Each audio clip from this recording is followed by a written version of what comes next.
معروف surgeon doctor Nadeem Rizvi کا کہنا ہے کہ اوپن ہارٹ سرجری کے بعد مریض کی حالت 1 ماہ میں جزوی طور پر بحال ہوتی ہے۔ اس عرصے میں فزیوتھراپی بھی کی جاتی ہے اور مریض کو مکمل طور پر فٹ ہونے میں 2 سے 3 ماہ لگتے ہیں۔ تو اوبیسلی آپ دیکھیے جیسے ہڈی ٹوٹ جائے تو اس کے بعد وہاں تھوڑا سا درد رہے گا، آپ کو زیادہ زور نہیں ڈالنا پڑتا، اس پہ کچھ احتیاط ہوتی ہے، مہینے کا ٹائم ہوتا ہے، فزیوتھراپی وغیرہ ہوتی ہے، بریدنگ ایکسرسائزز ہوتی ہیں بیکاز لنگس کو بھی کولیپس کیا جاتا ہے during this procedure.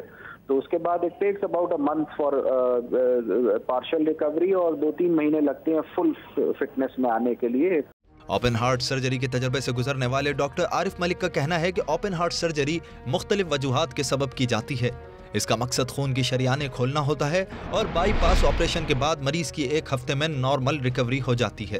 Open heart surgery مختلف ریزن کی وجہ سے کی جاتی ہے، وہ دل یا ہارٹ کی خون کی نالیوں یا شریانوں کو کھولنے کے لیے کی جاتی ہے، جس کو بائی پاس آپریشن کہتا ہے۔ نارمل ریکوری جو ہے ہسپتال میں اسٹے جو ہے وہ 4-5 دن سے لے کے 1 ہفتے تک ہوتا ہے جنرلی۔